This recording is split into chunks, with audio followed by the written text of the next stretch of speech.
On this day, 58 years ago, we had the final of the 1966 World Cup. It was the last and only international tournament that the creators of the sport, England, actually managed to win against West Germany. Yes, there was a clear fake goal given to England in that game, but then again, that German team was doped to their eyeballs, so it kind of balances out. Now today, we are looking at the results. After looking yesterday at the results from a DPS perspective, today it's time to look at the healers. Now the healers are even more relevant because there isn't just this set of tuning we also mentioned for the DPS that happened before this round of testing, right? Because this one didn't even have that many changes for healers. You had one nerf to Holy Paladin, right? And also one significant buff to the Oracle hero talent for priest, which doesn't matter because you would have to have priests playing Oracle in the raid, and also a buff to the Farseer hero talent tree for Shaman, which also would require Shamans to play Farseer in the raid, which they don't. The more relevant one was the big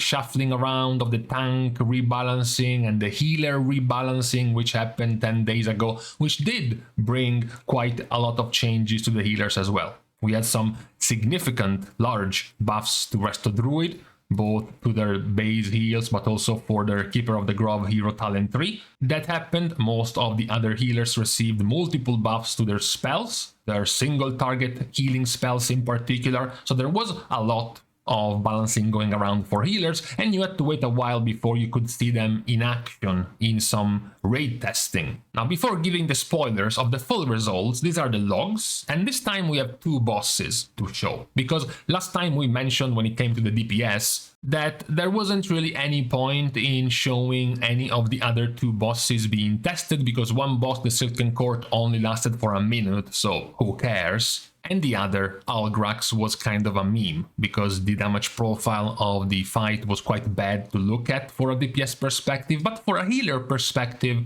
it's a bit more relevant. However, across the two, the one that is more relevant than the other is definitely still what we looked at yesterday for the DPS, which was Sikran. Now, these are the full results of the healers.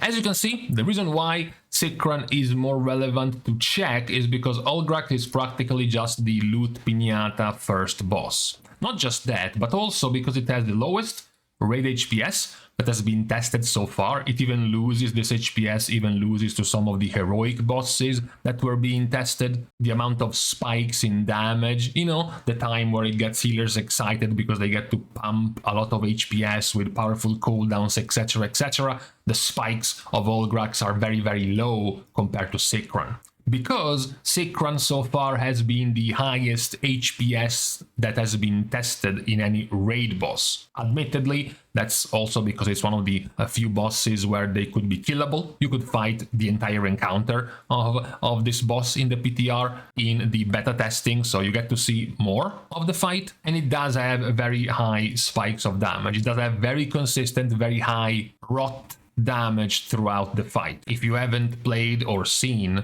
the way Sikran works, whenever Sikran creates one of his copies, each and every one of these copies is going to practically be ticking damage the more copies are out, until you essentially destroy them with one of the lines that you get targeted from. So as long as those copies stay alive, you keep taking more and more damage, which creates a lot of HPS requirements, not like one-shot territory, but very high consistent HPS being needed for this fight. So it's a very relevant fight to check out the results of the healers. Way more so than Algrax. You know, Algrax was way more wacky. You had guilds and groups even being able to do this with like 2 healers and 1 healer dead for like 50% of the fight, and they were just fine because it wasn't really that difficult or that demanding, whereas Sikran was way more tough in terms of healing requirements. However, what we see as an outlier in both situations was the healing done of the Preservation Evoker.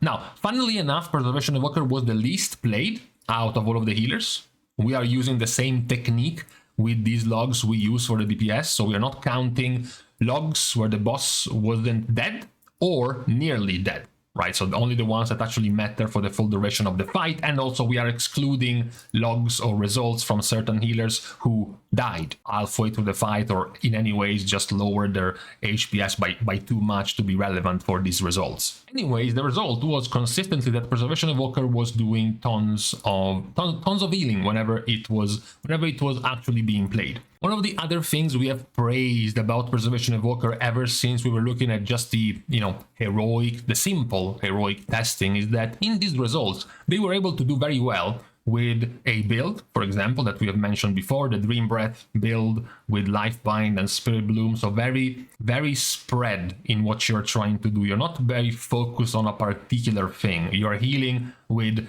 Temporal Anomaly and Reversions. Sometimes you're healing with Temporal Anomaly and Dream Breaths. Other times with Spirit Bloom. You're still using your Lifebind. So you're making use of Verdant Embrace to spread Lifebind and then heal with your other high healing abilities. But then there are other builds that are still doing very well, this time playing completely differently. Now they are playing Flame Shaper and they are playing around Consume Flame. This has extremely high bursts of healing. This is now approaching something like Discipline Priest territory that a Evoker now can do as Flame Shaper. Even more so now that Blizzard made Engulf, the ability to trigger Consume Flame, stackable inside of Stasis, meaning you can now put both of your charges of Engulf inside of Stasis. This has made it even more bursty, even more burst prone with this type of playstyle.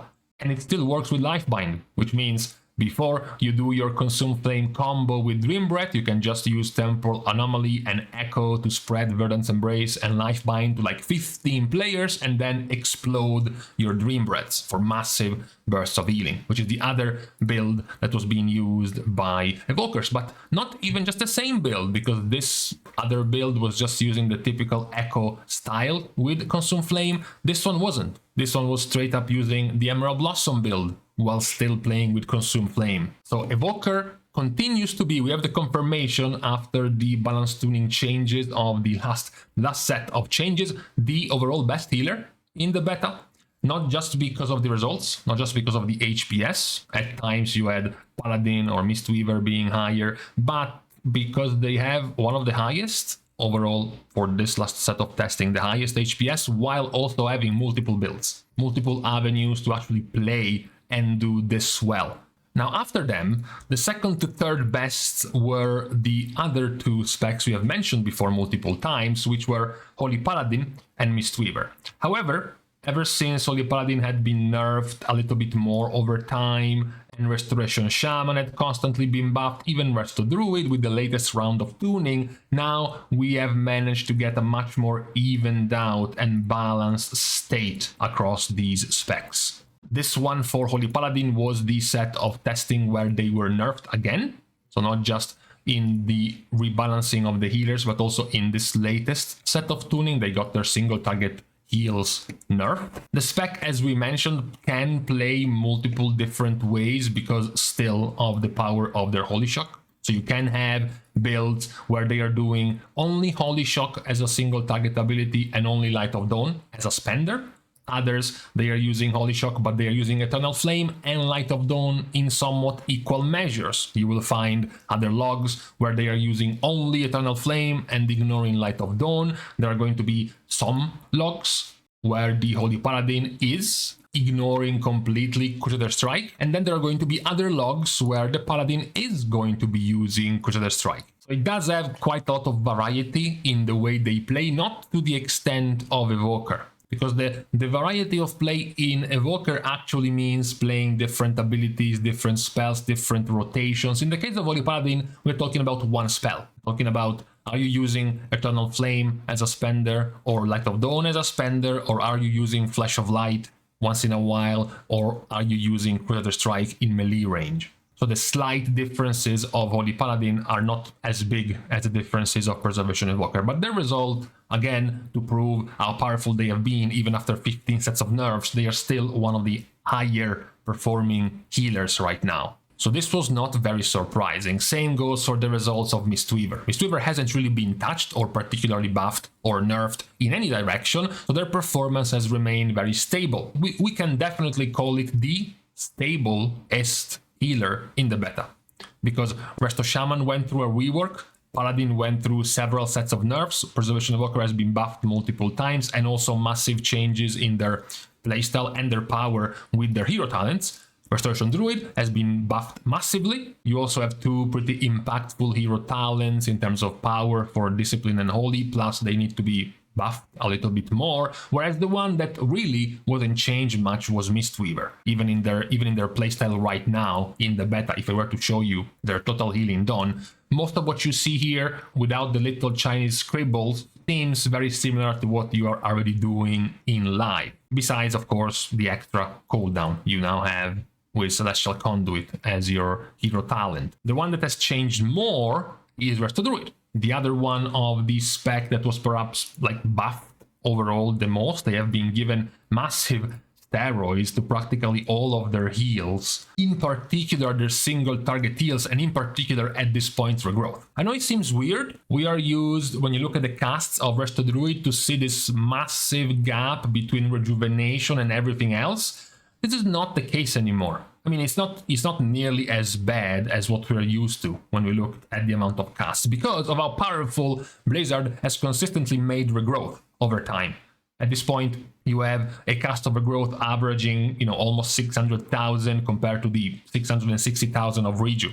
So they are now getting quite close in effectiveness practically. You are still, of course, a hot class. Your entire talent tree has multiple synergies with the hots. You also have your mastery synergizing with the hots. So of course, Reju will still be your priority in how you want to heal. But now you have at least a few other options. You can, of course, still default to your style you know the most, which is just spam Reju forehead. But your buffs, the power, the effectiveness of the buffs to your single target heals are evident in the changes in the beta. These sets of changes, even before this, buffing your single target heals by a whole bunch, multiple times. This is like the third time in a row that the single target heals of Druid are being buffed. So it has now also shown up to be visible in your power in the raid, considering you were one of the 3 weakest performer in the raid up to this last round of tuning. Now you have been doing considerably better in the beta testing. And now, as for Resto Shaman, we mentioned Druid being buffed. Well, Resto Shaman, of course, has been buffed a lot purely by the virtue of the rework. Now, the power of Resto, we mentioned Farseer has been buffed multiple times at this point. It doesn't really matter in the raid. Shamans are still going to be playing with Totemic in the raid because it's just too powerful with Chain Heal. Even if Farseer is now quite good, it's not, at the moment at least, a match for the power of your Totemic, for the power of your Chain Heal. Perhaps one of the biggest buffs given to the rework was the Downper value, because now Downper is a meaningful / significant amount of healing, without also the value in here of the added power of Downper, which is increasing the maximum health of the players healed by 10%, which is significant in progress. When you are undergeared, things are hitting for more. It's difficult to stay alive. You might be dying by like 1, 2, or 3% of damage, and now you have an ability that extends your HP by this much. Is very good, is very valuable for Resto Shaman. Admittedly, yeah, if you have to be honest, admittedly, Shaman is cheating quite a bit with the value of Spirit Link in this fight if you use it multiple times, because of the consistent damage you are taking and ticking quite heavily. The continued redistribution of health given by Spirit Link gives you massive value in terms of healing in this fight. You're definitely not gonna find any other healers cooldown being able to heal for this much. On top of this, Spirit Link was also bugged for a while, healing for more than it should. Although we can also go and bat for the other corner, because Shaman still has Cloudburst Totem broken.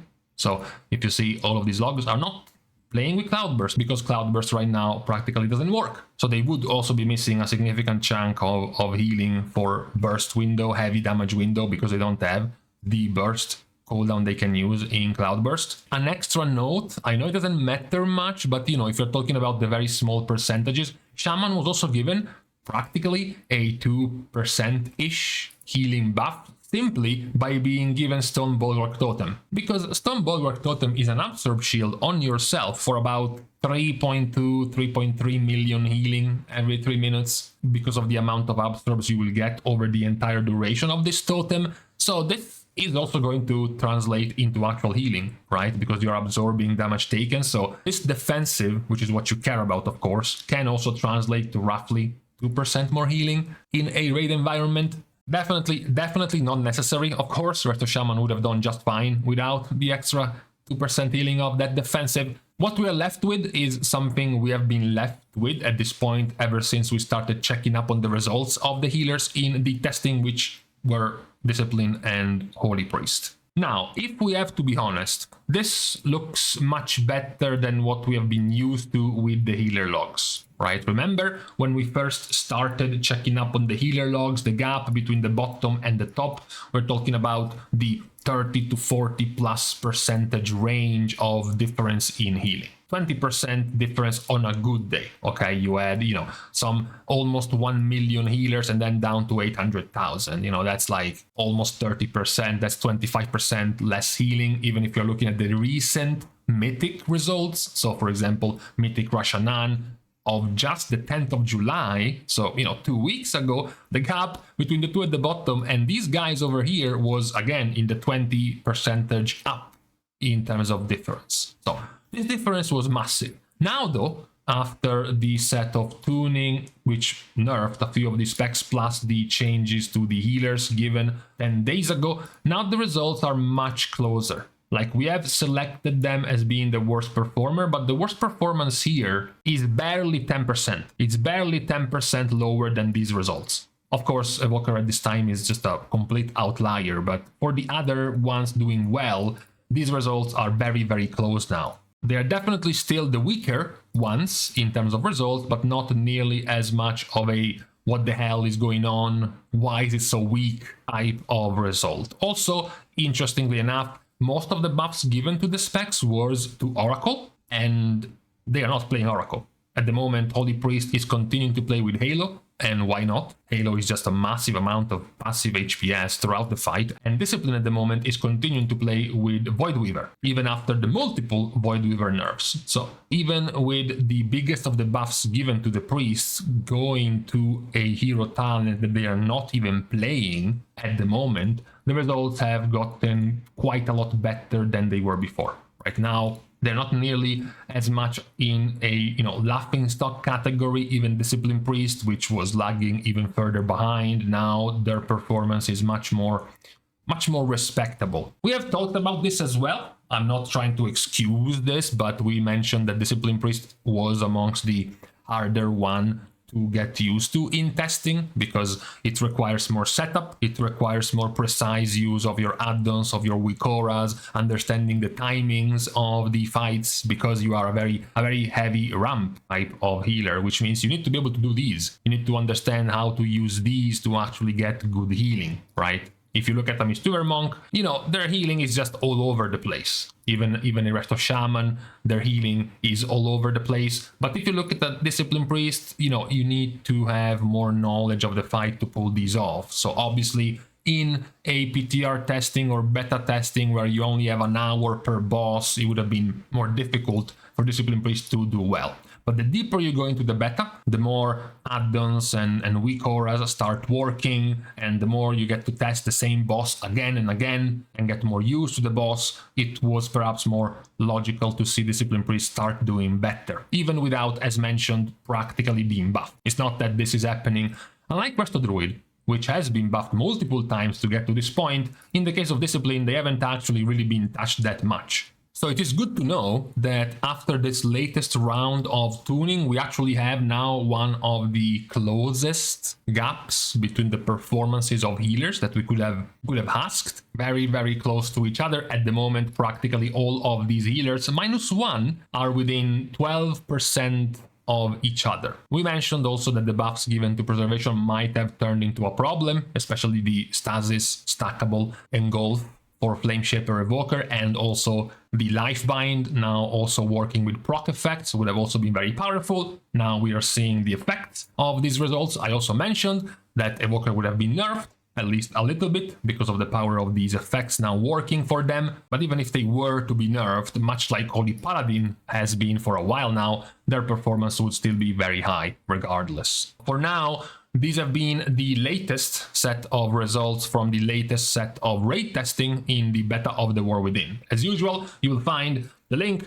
to the spreadsheet down in the comments for the results of the healers in these two bosses being tested in the beta. As mentioned, most of the importance and the value of this testing goes for Sacran because it's a much more intensive healer boss compared to Ulgrax. So for today, on this Tuesday, it is now time to leave each other once again. Thanks, of course, as usual, for watching the video, as well as for supporting completely for free by liking and commenting down below, as well as subscribing to the channel itself. Now, with these things out of the way, thank you guys again for watching. See you guys tomorrow, and in the meantime, that's why the summer is always worse. Because if it's cold in winter, you can just dress up more to feel warm. But if it's hotter and hotter in the summer, you can't just skin yourself alive.